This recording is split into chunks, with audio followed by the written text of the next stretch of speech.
गरीबी से अमीरी का सफर। केपी ग्रुप के चेयरमैन फारूक जी पटेल, जो आज 2000 करोड़ की कंपनी के मालिक हैं।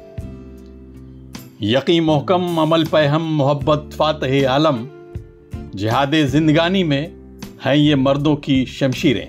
यकीन महकम अमल पे हम मोहब्बत फातह आलम, जिहाद जिंदगानी में यही मर्दों की शमशीरें। यकीन महकम, यकीन मजबूत होगा किसी भी काम के लिए, किसी भी अमल के लिए। यकीन महकम अमल पे हम, और जो हमने नियत की है, जो हमने इरादे किए हैं, उस पर अगर हम सही तरीके से अमल करेंगे, अमल का मतलब ये होता है कि हम चलेंगे, एक्शन करेंगे। मोहब्बत फातह आलम, यकीन महकम अमल पे हम मोहब्बत फातह आलम, यानी प्यार मोहब्बत से दुनिया को जीती जाती है। और यही जो मर्द होते हैं, जो मर्द एक वाक्य है, यानी उसमें औरत या मर्द वो वाला मर्द नहीं है। ये बहादुरी वाली चीजें हैं। औरत भी हो सकती है, वो मतलब आदमी भी हो सकता है। वो है मर्दों की शमशीर। शमशीर यानी तलवार, यानी ये जिहाद जिंदगी, ये जिंदगी जीने के लिए जो आपने तय किया है, उस तय वाले रास्ते के ऊपर अमल करते हुए मोहब्बत के साथ हम अगर पहुंचेंगे, तो ये जो दुनिया की जो जंग लड़ने के लिए जो हमारे पास तलवारें होती हैं, वो सबसे बड़ी ये जो तलवारें हैं हमारे पास, हम नियत करें कि इस मोहब्बत के साथ अमल करते हुए हम हमारे कंपनी को, हमारे लोगों को, हमने जो नियतें की हैं कि 2025 तक 1000 मेगावाट और 10,000 करोड़ तक हमारी कंपनी को ले जाना है। इंशाअल्लाह हम सब मिलके इस कंपनी को वहां पर पहुंचाएंगे और जरूर पहुंचाएंगे। Thank you very much.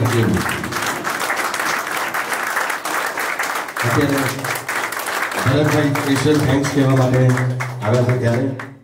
अपने शेर के जरिए एक आदर्श और कामयाब जिंदगी का फार्मूला बताने वाले ये हैं फारूक जी पटेल साहब, जो 2000 करोड़ की कंपनी केपी ग्रुप के मालिक हैं। वो अपनी कंपनी के स्टाफ को अक्ल के बजाय दिल से काम लेने की नसीहत दे रहे हैं। वो साफ लफ्जों में कहते हैं कि दिमाग वाले तो बहुत मिल जाएंगे, लेकिन दिल से काम करने वाले बहुत कम मिलते हैं। ये मेरी आप लोगों को नसीहत है कि ये मेरे 50 साल का निचोड़ है कि अगर बड़ा बनना है, अगर आगे निकलना है, तो अपने दिलों को साफ कर लीजिएगा। दिमाग तो बहुत सारे मिल जाएंगे, लेकिन दिल जो है वो एक ही रहता है। और दिलों को जितना भी साफ करके हम लोग आगे चलेंगे, कंपनी का ग्रोथ, किसी भी इंसान का ग्रोथ, फैमिली का ग्रोथ दिल से होता है। दिमागों से सारी चीजें नहीं होती है, दिमागों से सिर्फ कैलकुलेशंस होते हैं, उसके अलावा की कोई चीज दिमाग से नहीं होती है। ये मेहरबानी करके हर कंपनी के आदमी, हर इंसान समझ ले कि जहां पर दिल की बात है वहां पर दिल की बात करिएगा, जहां पर दिमाग की बात है उसके लिए दिल और दिमाग दोनों का इस्तेमाल करिएगा। लेकिन जहां पर दिल की बात है वहां पर दिमाग का इस्तेमाल मत करिएगा, तो गलत करिएगा। इस कामयाब जिंदगी के बारे में वो खुद बताते हैं कि अगर किसी चीज को आप शिद्दत से चाहें और उसे पाने के लिए दिल से कोशिश करें तो कामयाबी जरूर मिलती है। 24 मार्च 1972 को गुजरात में जन्मे फारूक गुलाम पटेल का बचपन बहुत ही मुश्किलों से भरा था, लेकिन उन्होंने तंगहाली में भी अपनी पढ़ाई नहीं छोड़ी। दिन में काम करते और रात में पढ़ाई। मुंबई में काम के साथ साथ इंपोर्ट एक्सपोर्ट ट्रेड की पढ़ाई शुरू कर दी। अपनी जमा पूंजी लगाकर साल 1994 में उन्होंने 1 लाख रुपए की पूंजी के साथ केपी ग्रुप की नींव रखी। मेरे पास स्कूटर नहीं था, मुझे पता है। मैं फादर का स्कूटर में यूज करता था।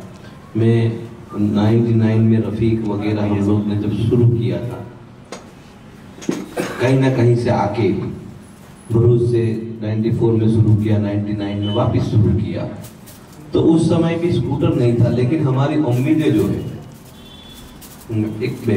हमारी जो उम्मीदें जो है वो बहुत हाई थी। शायद रफीक इज अ विटनेस के 2003 में जब स्कूटर 3300 रुपये का इस्तेमाल करता था, तब भी मैंने यूँ कहा था कि हम मर्सिडीज लाएंगे, और ईश्वर ने हमको दी। लेकिन वो देने के पीछे का भी एक बहुत बड़ा रीज़न है।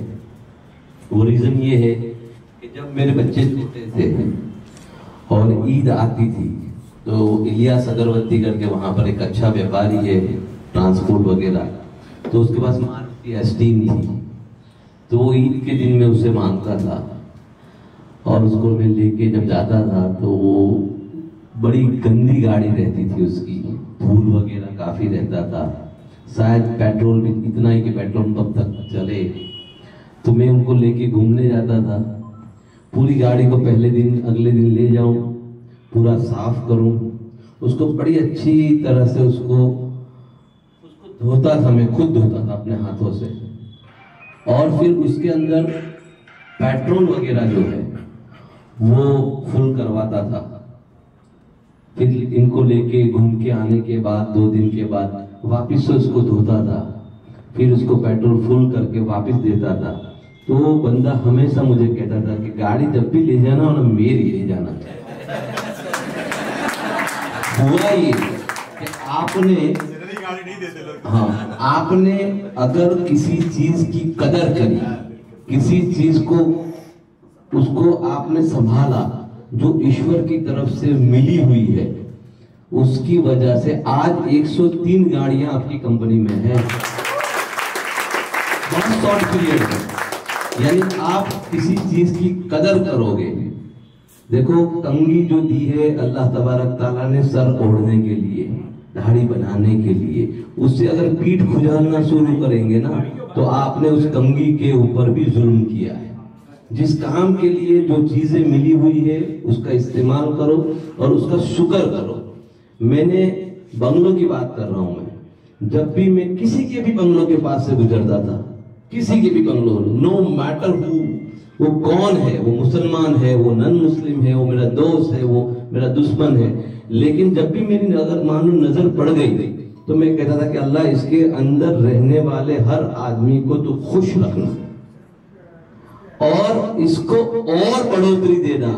वल्लाहु आलम, ये सब सारी चीजों की वजह से आज इतनी बड़ी हवेली में मैं रह रहा हूं और इतने सारे फ्लैट्स अल्लाह ने दिए हुए। माल और दौलत में भी कभी भी मैंने किसी की कंपैरिजन नहीं की, बल्कि मैंने यूं कहा कि अल्हम्दुलिल्लाह उसके पास माल है, अल्लाह उसको और दे। न तो किसी को कंजूस कहा, न तो किसी को ये कहा कि इसके पास आया हुआ माल गलत रास्ते से ही आया है या कोई और वजह से। I don't know about that thing. अक्सर ये होता है अक्सर कि जब भी बच्चा होता है साथ में बाप के, और बाप ऑटो रिक्शा या छोटी सी चीज चलाता है, तो मालदार आदमी को देख के या मर्सिडीज को देख के वो अक्सर ये कहता है, बेटा पूछता है कि पापा हम ऐसी गाड़ी कब लाएंगे, तो वो कहता है कि बेटा एना लीधे छे ने, उसके लिए गलत काम करना पड़ते हैं तब जाके ये गाड़ी आती है। असल में ऐसा नहीं है, तेरी ताकत नहीं है तो तुझे ये जवाब देना है तेरे बेटे को, तेरी औलाद को, कि बेटा मैं तो ये ऑटो रिक्शा तक पहुंचा हूं, तू बड़ा होगा तो तू इससे भी बड़ी मर्सिडीज लाएगा, ये मेरी तेरे लिए दुआ है। That's the thought। ये थॉट अगर रखेंगे, इन शॉर्ट अपने दिलों के अंदर जेलसी का जो थॉट है वो थॉट को निकाल के फेंक दीजिएगा।